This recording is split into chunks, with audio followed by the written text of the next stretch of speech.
মদিনার রাতের আকাশে আজ মুসলমানদের মাঝে আনন্দ ছড়িয়ে পড়েছে। মুসলমানরা গোসল করে পাক পবিত্র হয়ে মসজিদের দিকে ছোটাছুটি করছে। সবার মনে আজকে খুশি আর আনন্দ বয়ে যাচ্ছে, কারণ আজকে 27 রমজানের দিবাগত রাত, অর্থাৎ পবিত্র লাইলাতুল কদরের রাত। আজকে যে জীবনের সমস্ত গুনাহখাতাগুলো মাফ করানোর রাত, যে রাত হাজার মাসের রাত থেকেও উত্তম। হযরত আবু হুরায়রা রাদিয়াল্লাহু তাআলা আনহু থেকে বর্ণিত, একদিন সাহাবীরা এমনই এক রাতে মসজিদে নববীতে গেলেন এবং বিশ্বনবীকে বললেন, ইয়া রাসূলুল্লাহ, আমাদেরকে শবে বরাত অর্থাৎ লাইলাতুল কদরের ফজিলত সম্পর্কে বলুন। বিশ্বনবী তখন সমস্ত সাহাবীদেরকে লক্ষ্য করে বললেন, হে সাহাবীরা শোনো, তোমরা রমজানের শেষ দশকের বেজুর রাতগুলোতে লাইলাতুল কদর তালাশ করবে। লাইলাতুল কদরের অর্থ অতিশয় সম্মানিত ও মহিমান্বিত রাত বা পবিত্র রজনী। এই রাত হলো ভাগ্য, পরিমাণ ও তকদির নির্ধারণের রাত। এই রাত হলো গুনাহ মাফের রাত। এই রাতে আল্লাহ রব্বুল আলামিনের দরবারে বেশি বেশি করে ইবাদত বন্দিগি করতে হবে। আল্লাহ রব্বুল আলামিন এই রাত্রিকে অনন্য মর্যাদা দিয়েছেন এবং এই একটি মাত্র রজনীর উপাসনা হাজার মাসের ইবাদতের চেয়েও অধিক সওয়াব। রাসূল আকরাম সাল্লাল্লাহু আলাইহি ওয়াসাল্লাম আরো বলেন, যে ব্যক্তি রমজানে ঈমানের সাথে ও সওয়াব লাভের আশায় সাওম পালন করে তার পূর্ববর্তী গুনাহসমূহ মাফ করে দেওয়া হয়, এবং যে ব্যক্তি ঈমানের সাথে সওয়াব লাভের আশায় লাইলাতুল কদরে রাত জেগে দাঁড়িয়ে সালাত আদায় করে তার পূর্ববর্তী গুনাহসমূহ মাফ করে দেওয়া হয়। সুবহানাল্লাহ। এরপর উপস্থিত সাহাবীরা আবারও নবীজিকে জিজ্ঞাসা করলেন, ইয়া রাসূলুল্লাহ, এই রাতে আমরা কি কি ইবাদত বেশি বেশি করব? বিশ্বনবী সাল্লাল্লাহু আলাইহি ওয়াসাল্লাম বললেন, কদরের ফজিলত পাওয়ার উদ্দেশ্যে কিছু নফল ইবাদত করা, নফল নামাজ বেশি বেশি আদায় করা, কুরআন তেলাওয়াত করা, তাসবিহ তাহলিল পাঠ করা, দুই রাকাত করে নফল নামাজের নিয়ত করা, নামাজের রুকু ও সিজদার জায়গাগুলোতে বেশি বেশি সময় ব্যয় করা, এবং যদি সম্ভব হয় তাহলে দীর্ঘ সূরা পাঠ করে নামাজ আদায় করা। এভাবে সারা রাত দাঁড়িয়ে থেকে নামাজ আদায় করা এবং বিভিন্ন তাসবিহ, কোরআন তেলাওয়াত এবং অন্যান্য ইবাদত বন্দিগিতে রাত্রি কাটিয়ে দেওয়া। ফজরের আগ পর্যন্ত এই বরকতময় রজনীর ফজিলত পাওয়া যাবে। এইভাবে বিশ্বনবী সাল্লাল্লাহু আলাইহি ওয়াসাল্লাম পবিত্র লাইলাতুল কদরের রাত্রিতে নিজে এবং সাহাবীদেরকে নিয়ে বিভিন্ন ফজিলতপূর্ণ আলোচনা এবং আল্লাহ রব্বুল আলামিনের ইবাদত বন্দিগিতে সারা রাত্র কাটিয়ে দিতেন। সুবহানাল্লাহ। পবিত্র রমজান মাসে আল্লাহর নবী মুহাম্মদুর রাসূলুল্লাহ সাল্লাল্লাহু আলাইহি ওয়াসাল্লাম বেশি বেশি করে আল্লাহ রব্বুল আলামিনের কাছে ক্ষমা প্রার্থনা করতেন এবং উম্মতের জন্য, উম্মতের নাজাতের জন্য বেশি বেশি করে দোয়া করতেন। একদিন বিশ্বনবী সাল্লাল্লাহু আলাইহি ওয়াসাল্লাম রমজান মাসের এক রাত্রে আল্লাহ রব্বুল আলামিনের কাছে দুহাত তুলে তার উম্মতের নাজাতের জন্য কান্নাকাটি করছিলেন। রব্বুল আলামিনের কাছে বিশ্বনবী বলছিলেন, ইয়া রাব্বুল আলামিন, আমার উম্মতের তো হায়াত স্বল্প, এই অল্প হায়াতে আমার উম্মত তো বেশি বেশি ইবাদত করার সুযোগ পাবে না। তারা তো অন্য অন্য নবীর উম্মতদের মতো শত শত হাজার হাজার বছর ধরে তোমার ইবাদত করতে পারবে না। তাহলে এই ইবাদত দিয়ে আমার উম্মত কিভাবে তোমার সন্তুষ্টি অর্জন করবে? আল্লাহ রব্বুল আলামিন তখন গায়েবী আওয়াজের মাধ্যমে বিশ্বনবীকে জানিয়ে দিলেন, হে বন্ধু, শুনে রাখো, অন্যান্য নবীর উম্মতদেরকে আমি শত শত হাজার হাজার বছর হায়াত দিয়েছি, কিন্তু তাদেরকে আমি রমজান দেইনি, তাদেরকে আমি কদরের রাত দেইনি। হে আমার হাবিব, আপনি শুনে রাখুন, আপনার উম্মতের একটি লাইলাতুল কদরের রাতের ইবাদত হাজার হাজার মাসের চেয়েও উত্তম। সুবহানাল্লাহ। একদিন মা আয়েশা সিদ্দিকা রাদিয়াল্লাহু তাআলা আনহা রমজানের শেষ দশকের কোনো এক রাতে বিশ্বনবী সাল্লাল্লাহু আলাইহি ওয়াসাল্লামকে জিজ্ঞাসা করেছিলেন, ইয়া রাসূলুল্লাহ, যদি আমি বুঝতে পারি যে আজকে শবে কদরের রাত, তাহলে ওই রাতে আমি কি বলবো, আল্লাহর কাছে কি চাইবো? প্রিয় নবী সাল্লাল্লাহু আলাইহি ওয়াসাল্লাম তখন আয়েশাকে বললেন, হে আয়েশা, শোনো, লাইলাতুল কদর হলো বছরের শ্রেষ্ঠ রাত। এই রাতের শ্রেষ্ঠ দোয়া হলো ক্ষমা ক্ষমা চাওয়ার দোয়া। হে আয়েশা, তুমি আল্লাহ রব্বুল আলামিনের কাছে এই দোয়াটি বেশি বেশি করবে।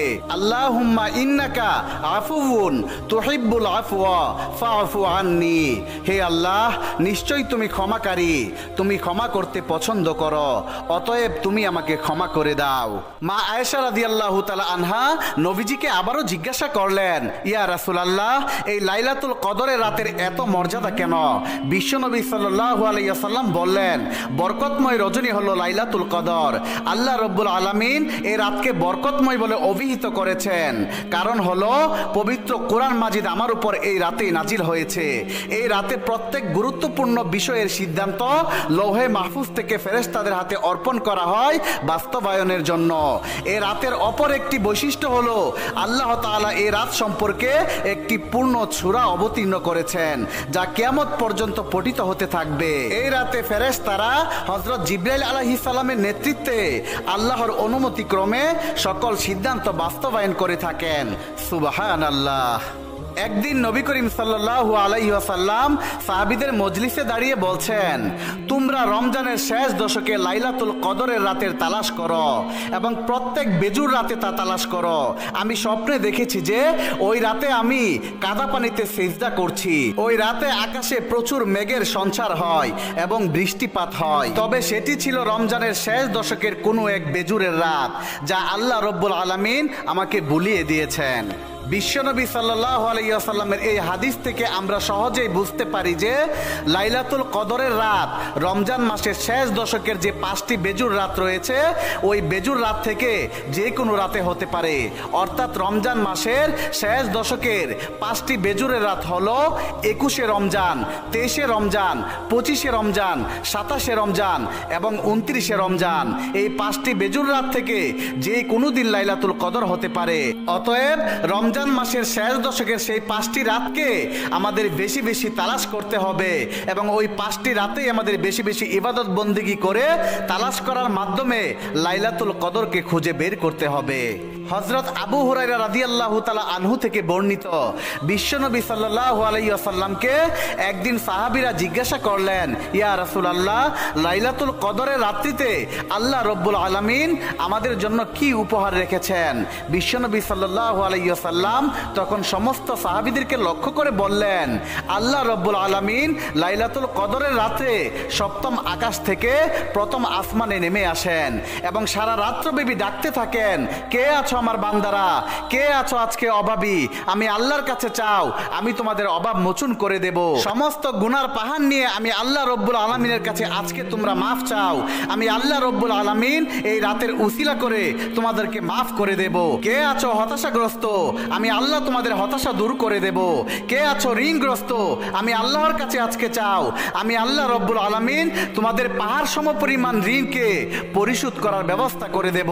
হে আমার বান্দারা, তোমাদের কার কি সমস্যা আছে, সমস্ত সমস্যা নিয়ে আমি আল্লাহর কাছে আজকে হাত তুলে দোয়া করো। আমি আল্লাহ সপ্তম আকাশ থেকে প্রথম আকাশে নেমে এসেছি, তোমাদের সমস্ত সমস্যাগুলো আজকে সমাধান করে দেব। সুবহানাল্লাহ, সুবহানাল্লাহ। মা আয়েশা রাদিয়াল্লাহু তাআলা আনহা থেকে বর্ণিত, তিনি বলেন, বিশ্বনবী সাল্লাল্লাহু আলাইহি ওয়াসাল্লাম রমজানের শেষ দশকের রাত্রিগুলোতে একটি রাত্রিও বিছানাতে পিঠ লাগাতেন না। সারা রাত দাঁড়িয়ে দাঁড়িয়ে নামাজ আদায় করতেন, সারা রাত জেগে জেগে আল্লাহর ইবাদত বন্দিগিতে নিজেকে কাটিয়ে দিতেন এবং প্রত্যেকটা রাতে আল্লাহ রব্বুল আলামিনের কাছে দোয়া করতেন, তার উম্মতের নাজাতের ফায়সালা করার জন্য প্রার্থনা করতেন, আর বেশি বেশি করে কোরআন তেলাওয়াত করতেন এবং পবিত্র লাইলাতুল কদরের রাত্রিকে তালাশ করতেন। বিশ্বনবী যেদিন দুনিয়া ছেড়ে বিদায় হয়ে যাবেন, সেদিন মা ফাতেমা নবীজির কাছেই ছিলেন। মা ফাতেমা নবীজিকে বললেন, ও আব্বাজান, আপনার কি আজকে বেশি খারাপ লাগছে? জবাবে আমার নবী বললেন, মা, আজকে আমার শরীরটা অনেক খারাপ লাগছে, সব কিছু নিস্তেজ হয়ে আসছে, মনে হয় যেন আজকে আমি দুনিয়া ছেড়ে চলে যাব। এই কথা শুনে মা ফাতেমা কেঁদে উঠলেন। মা ফাতেমা নবীজির কাছে গিয়ে দেখলেন প্রচণ্ড জ্বরে নবীজির শরীর পুড়ে যাচ্ছে। ফাতেমা কেঁদে কেঁদে নবীজিকে তখন বললেন, আব্বাজান, আপনি না থাকলে আমার কি হবে, আমার হাসান হুসাইনের কি হবে? জবাবে আমার নবী বললেন, মাগো কেঁদো না, আল্লাহ তোমাদের সহায় হবেন। এই বলে নবীজি কান্না করতে লাগলেন। মা ফাতেমা নবীকে বললেন, আব্বাজান, আপনি যদি কাঁদেন তাহলে আমরা কিভাবে নিজেকে মানিয়ে রাখবো? তখন আমার নবী বললেন, হে আমার কলিজার টুকরা মেয়ে ফাতেমা, আমি এই ভেবে কাঁদছি যে আমি দুনিয়া থেকে চলে যাওয়ার পর আমার গুনাহগার উম্মতের কি হবে। কিছুক্ষণ পর মা ফাতেমা শুনতে পেলেন দরজায় জানি কে আওয়াজ করছে। তারপর ফাতেমা নবীজির কাছে অনুমতি নিয়ে দরজা খুলতে গেলেন। মা ফাতেমা দরজা খুলে এক পলক দেখে একটা চিৎকার দিয়ে ঘরের ভিতরে চলে আসলেন। আমার নবী তখন জিজ্ঞাসা করলেন, কি হয়েছে গো মা? এইবার ফাতেমা রাদিয়াল্লাহু তাআলা আনহা বললেন, বাবা গো, আমি দরজা খুলতেই দেখলাম বাহিরে এমন একজন লোক দাঁড়িয়ে আছে যার পাটা হচ্ছে জমিনে আর মাথাটা দেখা যায় আসমানে। আব্বাজান, আমার জীবনে এমন আকৃতির লোক আগে কখনো দেখি নাই। আমার নবীর আর বুঝতে বাকি রইল না। নবীজি ফাতেমাকে বললেন, মা, তুমি ওনাকে ভেতরে আসতে দাও। উনি হলেন আল্লাহর মেহমান মালাকুল মউত হযরত আজরাইল আলাইহিস সালাম। এইবার মা ফাতেমা এই কথা শুনে কান্নায় ভেঙে পড়লেন। নবীজি বললেন, মা, তুমি কেঁদো না গো মা, আল্লাহর মেহমান এসেছে আমাকে নিয়ে যেতে। মনে হয় কিছুক্ষণের মধ্যেই আমি দুনিয়া ছেড়ে চলে যাব। হযরত আজরাইল আলাইহিস সালাম ভিতরে এসে আমার নবীকে সালাম দিলেন। তারপর নবীজিকে বললেন, হে আল্লাহর বন্ধু, আমার আল্লাহও আপনাকে সালাম জানিয়েছেন। নবীজি সালামের উত্তর নিলেন। এইবার আজরাইল আলাইহিস সালাম নবীজিকে বললেন, হে আল্লাহর নবী, আমি আপনার জান কবজ করার জন্য এসেছি। আমার আল্লাহ আমাকে পাঠানোর আগে বলে দিয়েছে জান কবজ করার আগে আপনার কাছ থেকে অনুমতি নেওয়ার জন্য। যদি আপনি অনুমতি দেন তাহলে আমার কাজ করার জন্য, আর যদি অনুমতি না দেন তাহলে ফিরে যাওয়ার জন্য। এবার আমার নবীজি কেঁদে কেঁদে বললেন, ভাই আজরাইল, আমার আল্লাহ আপনাকে পাঠিয়েছে আমার জান কবজ করতে। আমি কি করে আপনাকে ফিরিয়ে দিতে পারি? আমার আল্লাহ যেহেতু পাঠিয়েছে সেহেতু আপনার কাজ আপনি অবশ্যই করবেন। কিন্তু ভাই আজরাইল, আমি দুনিয়া থেকে চলে যাওয়ার পর আমার গুনাহগার উম্মতের কি ফায়সালা হবে? এইবার আমার আল্লাহ রব্বুল আলামিন হযরত জিবরাইল আলাইহিস সালামকে ওহির মাধ্যমে নবীজির কাছে পাঠিয়ে দিলেন। জিবরাইল আলাইহিস সালাম এসে নবীজিকে সালাম দিয়ে বললেন, ইয়া রাসূলুল্লাহ, আল্লাহ রব্বুল আলামিন এইমাত্র আমাকে জানিয়ে দিয়েছেন আপনি দুনিয়া থেকে চলে যাওয়ার পর আপনার উম্মতের সমস্ত জিম্মা আল্লাহ রব্বুল আলামিন নিজেই হয়ে যাবেন। এই বলে জিবরাইল আলাইহিস সালাম অদৃশ্য হয়ে গেলেন। এইবার আমার নবী মুচকি মুচকি হাসলেন। অতঃপর নবীজি আজরাইল আলাইহিস সালামকে বললেন, ভাই আজরাইল, এইবার তুমি তোমার কাজ শুরু করতে পারো। কিছুক্ষণ পর বিশ্বনবী দুনিয়া থেকে বিদায় হয়ে গেলেন। নবীজির দাফন কাফন শেষে হযরত আবু বকর রাদিয়াল্লাহু তাআলা আনহু রাস্তা দিয়ে কেঁদে কেঁদে হেঁটে যাচ্ছিলেন। প্রতিমধ্যে আবু বকর দেখতে পেলেন ইবলিস শয়তান দাঁড়িয়ে দাঁড়িয়ে কাঁদছে।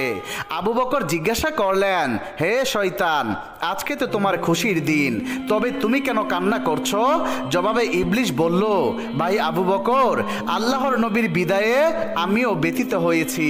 ভাই আবু বকর, আমি জানি আমার যে ভুলের কারণে আল্লাহ আমাকে শয়তানে পরিণত করেছে এবং কিয়ামতের পরে আমাকে চিরস্থায়ী জাহান্নামে জ্বলতে হবে। আমি জানি জাহান্নামের সেই আযাব কত ভয়াবহ হবে। ভাই আবু বকর, আমি দীর্ঘদিন যাবৎ অপেক্ষায় ছিলাম আল্লাহর নবীজির সাথে কথা বলে নবীজিকে দিয়ে আমার অপরাধটা নিয়ে আল্লাহর কাছ থেকে ক্ষমা নেওয়া যায়। কিন্তু কত শতবার ইচ্ছে করেও আমি নবীজিকে কখনো একা পাইনি, যার কারণে আমি নবীজিকে বলতেও পারিনি। তবু আশায় ছিলাম কোনো একদিন হয়তো বলতে পারবো। কিন্তু আজকে যখন নবীজি দুনিয়া ছেড়ে চলে গেলেন তখন আমার সকল রাস্তা বন্ধ হয়ে গেল। ভাই আবু বকর, এই ভেবে আমি আজকে কান্না করছি। সুবহানাল্লাহ। হযরত আবু বকর রাদিয়াল্লাহু তাআলা আনহু ইবলিসের মুখে এইসব কথা শুনে আর কোনো কিচ্ছু না বলে সোজা সামনের দিকে হাঁটতে লাগলেন। প্রিয় বন্ধুরা, ইবলিস শয়তানও জেনেছিল আমার নবীজি আল্লাহর কতটা প্রিয় ছিলেন। তাই তো নবীজি নবীজিকে দিয়েই ইবলিশ আল্লাহর কাছে তার ক্ষমার ব্যবস্থা করতে চেয়েছিল। আল্লাহ রব্বুল আলামিন আমাদের সবাইকে দুজাহানের নবী মুহাম্মাদুর রাসূলুল্লাহ সাল্লাল্লাহু আলাইহি ওয়াসাল্লামের দেখানো পথে চলার তৌফিক দান করুন এবং পবিত্র লাইলাতুল কদরের রাত্রিতে বেশি বেশি ইবাদত করে আমাদের জীবনের গুনাহ খাতাগুলো মাফ করানোর তৌফিক দান করুন। আমিন।